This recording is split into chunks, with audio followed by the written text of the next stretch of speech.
Hi, I'm Jerry Sparks, president of AG Financial Insurance, and we have with us Rich Hammer, renowned attorney and author, and just knowledgeable person. And boy, we're here at Risk Management Live, and do we have a subject today? Today we're looking at the Supreme Court's same-sex marriage ruling. And I can tell you that we've already had more questions come in on this than we've had at the beginning of anything that we've ever done, even concealed carry. So Rich is going to go over the court's decision and the impact that it has on churches, ministries, and the church leaders. And if you're watching this on live stream, you can type your question below on the page, and we'll actually try to get to your questions. But I think Rich is going to be able to answer most of the questions because he's already fielded a lot of questions. So Rich, I'm going to turn it over to you. Let's talk about the Supreme Court same-sex marriage ruling. Give us really what the decision was and maybe some of the dissents, and then go into the impacts that it's going to have on our churches. Okay, that's a big project, but I'll do my best. And just by way of background, of course, in a 5-4 decision by the Supreme Court on June 26, 2015, the court ruled that the right of same-sex couples to marry is part of the 14th Amendment's guarantees of due process and equal protection of the laws, and therefore a state law that in any way limits this right is unconstitutional and void. Well, the effect of the court's decision has been to invalidate laws and constitutional provisions in 13 states defining marriage solely as a union between one man and one woman. In this presentation, I'll be summarizing the court's ruling and evaluating its impact on churches and ministers. For many church leaders, the central issue is the impact of the court's ruling on religious practices, and in particular, 4. Number 1, will ministers be subject to civil liability for refusing to perform same-sex marriages in violation of their religious beliefs? Number 2, can a church be penalized or sued for refusing to host a same-sex marriage on its premises? 3, are the tax exemptions of religious schools and churches jeopardized by the court's ruling? And 4, should churches that are opposed theologically to same-sex marriage say so explicitly in their bylaws or other governing document? Let me consider each of these 4 fundamental questions in turn. First, many ministers who are opposed on religious grounds to same-sex marriages are voicing concern over their potential liability for not performing such marriages. Well, is this fear well-founded or exaggerated? In my opinion, ministers need not be concerned about personal liability for refusing to perform same-sex marriages on the basis of their religious convictions. And I base this conclusion on 3 considerations. First, several decisions by the United States Supreme Court strongly suggest that the First Amendment guarantee of religious freedom permits clergy to perform or not perform marriages consistently with their religious beliefs. Second, ministers routinely decline to perform some marriages based on religious considerations. To illustrate, some ministers refuse to perform some or all of the following marriages: marriages between more than 2 persons, marriages between a parent and child, marriages between siblings, marriages between first cousins, even though that's now recognized in about 21 states, marriages in which one or both spouses is underage, marriages in which one or both spouses was previously married and divorced, marriages in which one or both spouses is not a member of the pastor's faith, marriages in which the pastor believes one or more of the spouses, while of legal age, are too spiritually immature to enter into so important a relationship. Well, here's the key point. In the entire history of this country, no minister has ever been sued, much less found liable, for refusing to perform a marriage on these or similar grounds. And a minister's refusal to marry a same-sex couple in contravention of his or her religious beliefs should be viewed in the same light. If ministers can be found liable for refusing to perform same-sex marriages on religious grounds, then they're exposed to liability for refusing to perform any marriages as a result of their religious beliefs, including those that I just mentioned. Well, the third reason why I believe ministers will not face legal liability for refusing to perform same-sex marriages is this. Prior to the Supreme Court's recent decision validating same-sex marriages, such marriages were deemed lawful in 37 states by statute or court ruling.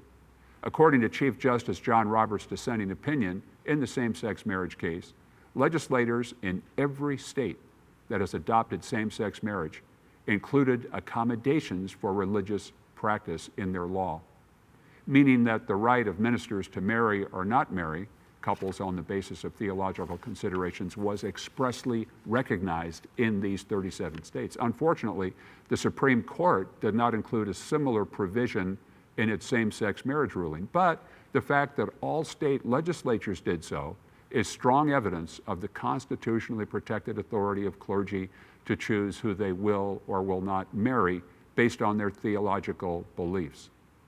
So in conclusion, ministers, in my opinion, should not be concerned about personal liability, either criminal or civil, for refusing to perform any marriage, including a same-sex marriage, in violation of their religious beliefs.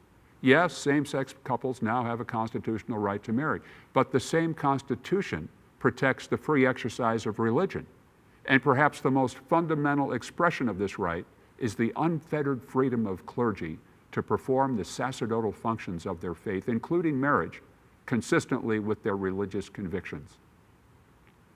Well, let's look at another issue that many church leaders are raising in light of the Supreme Court's decision, and that is this: can a church be penalized or sued for refusing to host a same-sex marriage on its premises? To illustrate, let's say that a same-sex couple asks a pastor if they can get married in the pastor's church, and the pastor says no. Does this subject the church to liability? Possibly, but the answer is complicated by two factors. First, the courts have yet to address the issue, and so all we can do is speculate. And second, any answer will depend on the text and exemptions in a veritable patchwork quilt of hundreds of local, state, and federal laws forbidding discrimination by places of public accommodation. This makes it impossible to generalize. A church must determine, first, if it is a place of public accommodation under applicable local, state, or federal law. Second, if so, is an exemption available for churches? Third, if a church exemption does exist, have all the conditions for the exemption been satisfied? And fourth, the constitutional protections available to churches based on applicable judicial precedent. Well, the answers to these questions will vary from jurisdiction to jurisdiction. It is likely that the courts will conclude that the greatest constitutional protection applies to churches that allow their premises to be used for weddings only by members. Any constitutional protection likely will be diminished or perhaps eliminated in the case of churches that rent their facilities to the general public as a revenue-raising activity. Church leaders should carefully consider the potential downside of entering the commercial marketplace in order to raise needed funds. Many examples could be cited of laws that treat churches that enter the commercial marketplace less favorably than churches that do not do so. For example, state laws that exempt church property from taxation typically deny the exemption to churches that rent their property for commercial gain. And a church's exemption from federal income taxation can be lost if the church engages in more than insubstantial, unrelated income-generating activities. I'm often asked about churches that allow community groups to use their facilities at no cost or maybe a nominal fee designed to cover expenses. How would they be treated? Unfortunately, again, there are no answers since no court has addressed this question. But the courts likely would regard such churches as closer to those that allow marriages for members only. The key consideration is that they have not intentionally entered the commercial marketplace to generate income. Let's turn to a third issue that many church leaders are raising in light of the Supreme Court's decision, and that is this: are the tax exemptions of religious schools, colleges, universities, and churches jeopardized by the court's ruling? The answer is maybe. In 1983, the Supreme Court ruled that the IRS had properly revoked the tax-exempt status of Bob Jones University on the basis of its racially discriminatory practices, even though the university based those practices on its interpretation of the Bible as clearly articulated in its governing documents. The court concluded that the fundamental right to be free from racial discrimination superseded the university's religious beliefs, even though those beliefs were clearly referenced in its bylaws. Well, the Supreme Court's ruling in the Bob Jones University case suggests that doctrinal provisions in the governing documents of religious schools that are viewed by the IRS or the courts as incompatible with the fundamental right of same-sex couples to marry may not be enough to fend off IRS challenges to tax-exempt status. I think it's interesting to note that during the oral arguments before the Supreme Court prior to the same-sex ruling, Justice Alito raised the Bob Jones University case by asking the Solicitor General, who was defending same-sex marriage, if the Bob Jones case imperiled the tax-exempt status of all religious colleges and universities that refused to recognize same-sex marriage. And the Solicitor General responded, "It is going to be an issue." Well, the same logic could apply to churches, based on the Supreme Court's recognition of same-sex marriage as a fundamental right enshrined in the Constitution. At least one law school professor and several editorials have recently opined that churches that engage in any discriminatory practices involving sex, sexual identity, or sexual orientation should be denied tax-exempt status. This would include the Roman Catholic Church, based on its refusal to ordain female priests, and any church that discriminates against persons based on sexual orientation or sexual identity. Like Bob Jones University, they would be free to continue their discriminatory practices, but at the cost of losing the privilege of tax-exempt status. But it should be noted that the Roman Catholic Church's tax-exempt status has not been revoked by the IRS on the basis of sex discrimination in the 32 years since the Bob Jones University case, which suggests that the ruling may be limited to religious schools' racially discriminatory policies. Some have asked me what would happen if the IRS revoked a church's tax-exempt status. What would be the consequences of that? Well, loss of a church's exempt status would have a variety of negative consequences, including some or all of the following. The church's net income would be subject to federal income taxation and probably to income taxation under many state laws. Donors no longer could deduct charitable contributions that they make to the church. The church would be ineligible to establish or maintain a 403B tax-sheltered annuity. The church could lose its property tax exemption under state law. The church could lose its sales tax exemption under state law. The church could lose its exemption from unemployment tax under both state and federal law. The church's status under local zoning law might be affected. The church could lose its preferential mailing rates, and in some cases, a minister's housing allowance might be affected.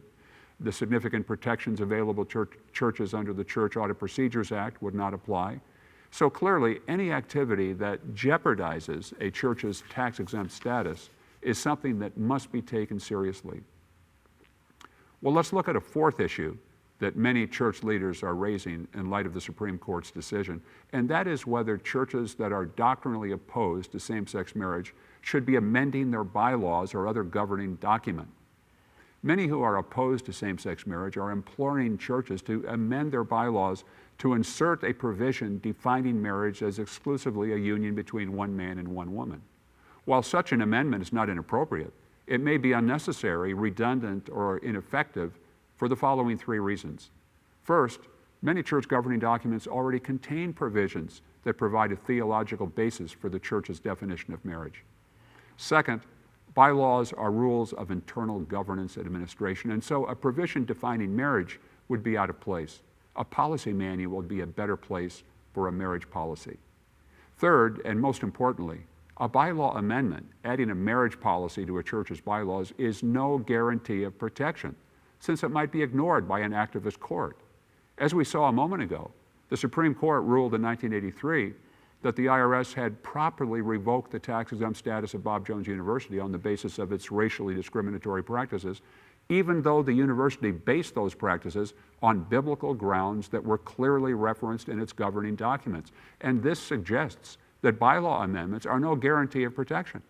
The bottom line is that including a statement in a church's bylaws defining marriage may be of some help should the church's tax exemptions be challenged, or if the church is sued for violating a public accommodations law due to its refusal to host same-sex marriage, but it's no guarantee of protection. Well, some of you are wondering, what, if anything, can be done to reverse a decision by the Supreme Court? Let me address that.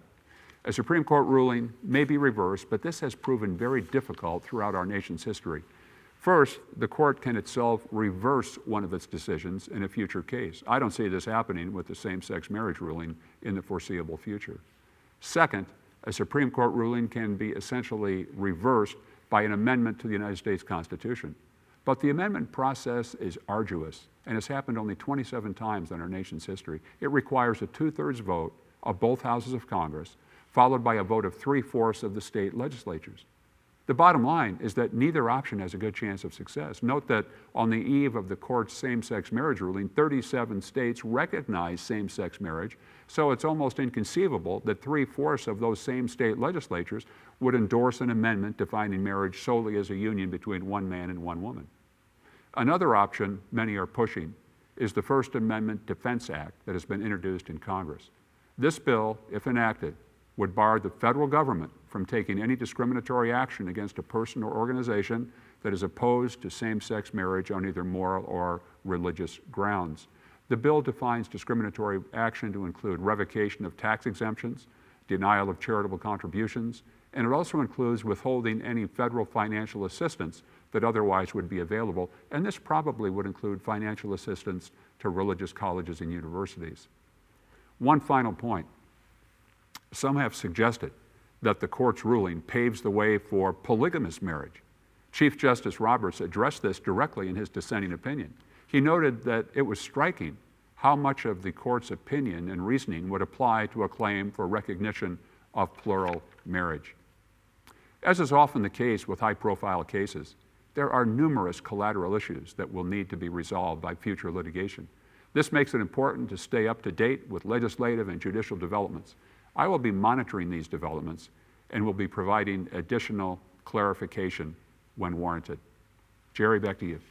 Okay, so actually we do have some questions, and actually let's just start off with the Bible actually defines marriage, and 13 states defined marriage as solely as a union between one man and one woman.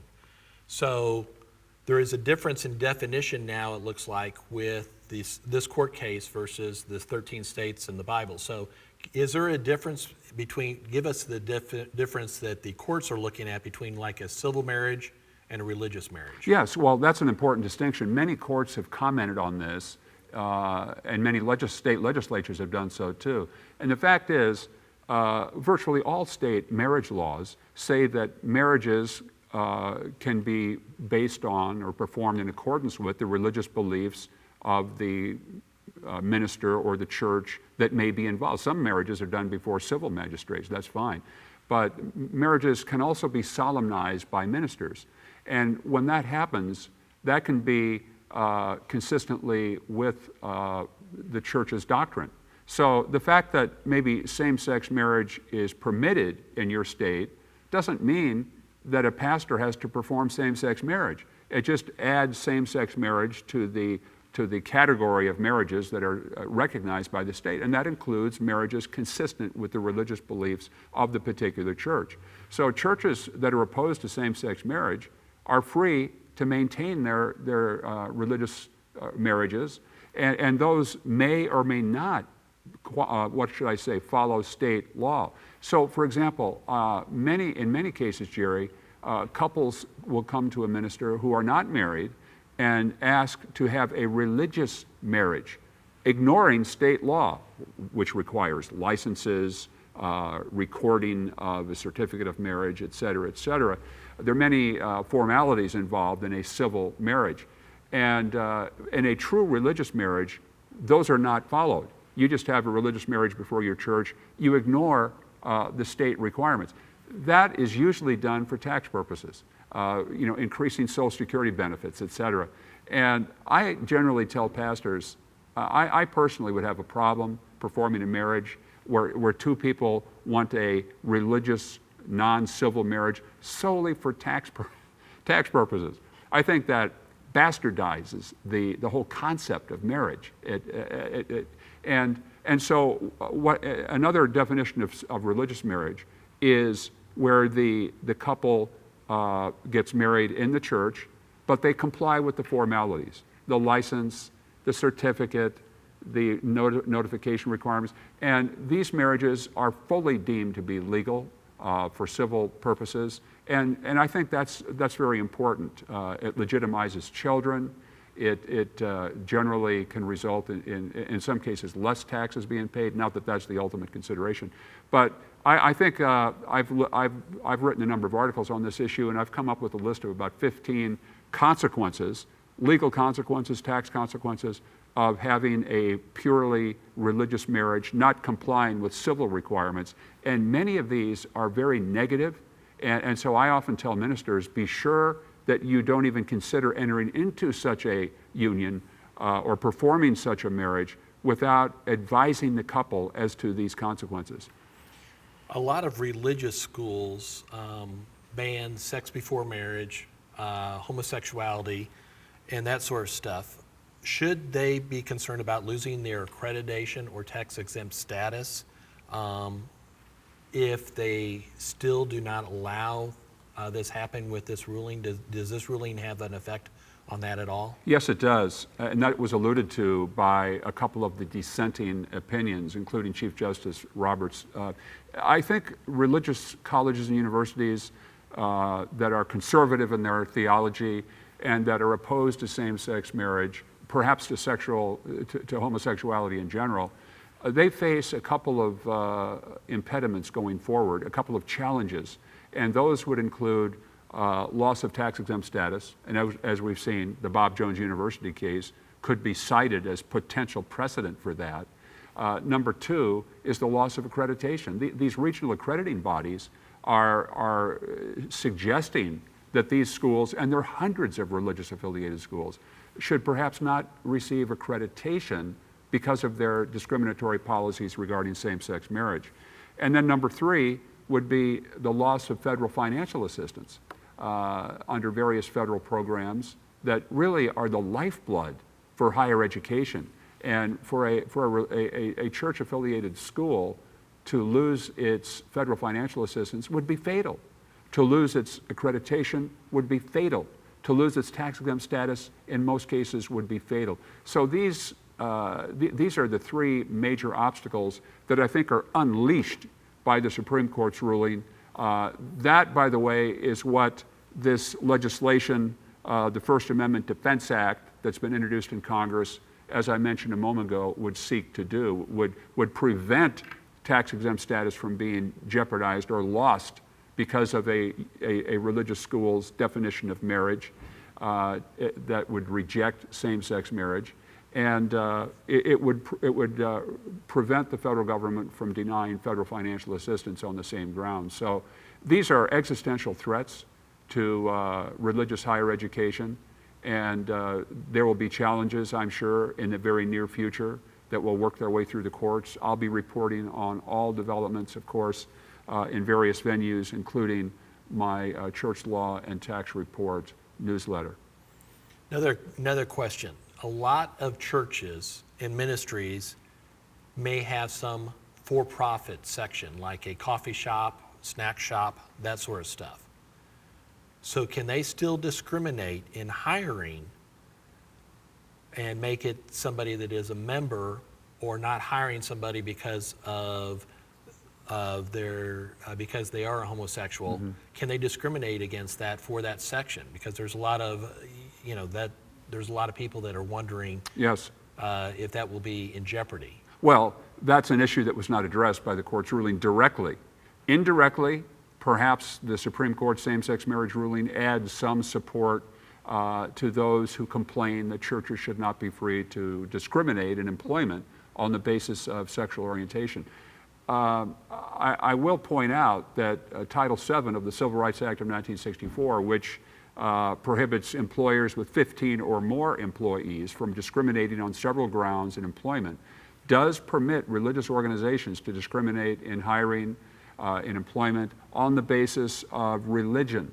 And so if a church adopts a policy manual or employment manual that prohibits certain people from being hired, maybe based on sexual orientation, maybe based on many other factors, that generally is permissible under federal law. There is a bill that's been introduced in Congress for the last several years called the Employment Non-Discrimination Act, which would expand basically Title VII to include to the list of prohibited discrimination sexual orientation. However, that contains a broad exemption for religious employers.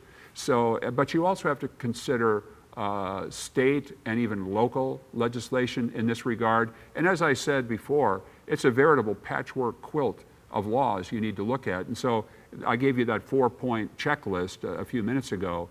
You need to be familiar with these laws at all levels, federal, state, local, whether there is an exemption for religious organizations, whether you qualify for the exemption, and what about First Amendment issues that may support your employment position. So that's a very important question.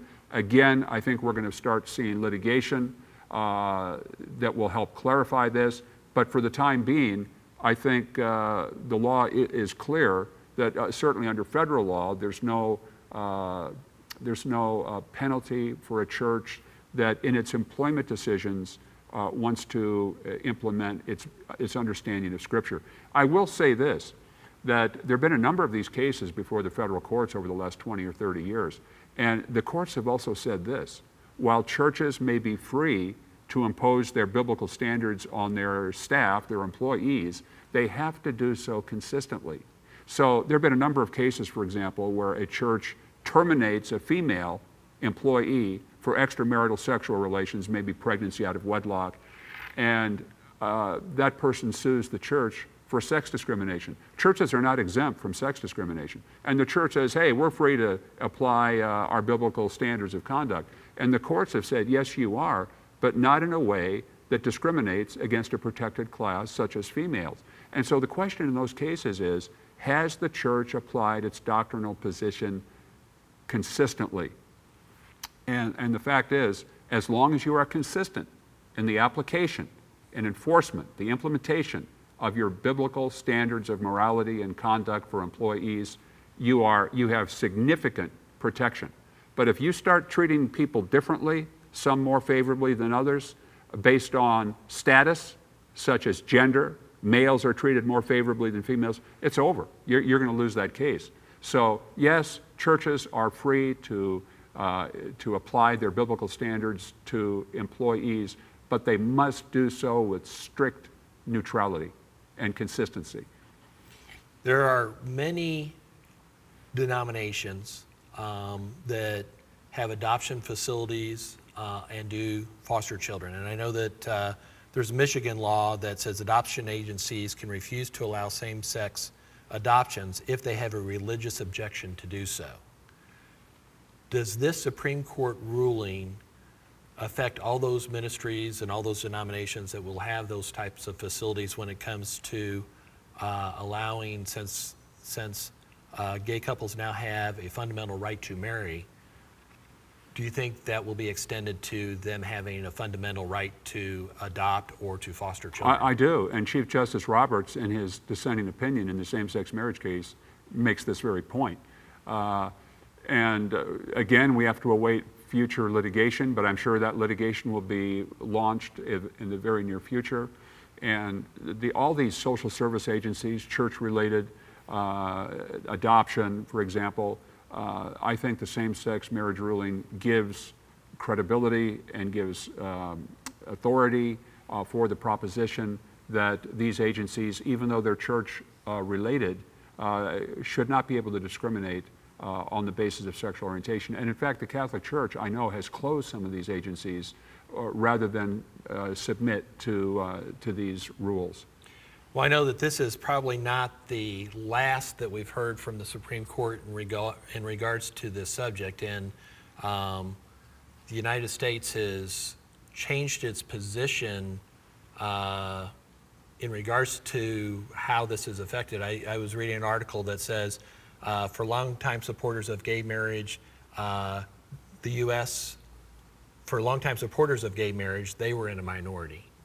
Now they suggest those who oppose gay marriage are, for the first time in the country's history, are now in the minority. So I think that we're going to see more and more changes and objections coming before the Supreme Court with businesses, with discrimination laws, and everything else. So stay tuned, because I don't think we've seen the last of this. Rich, thank you for your insight and for really dwelling through this case. If you have questions in regards to this, feel free to email us.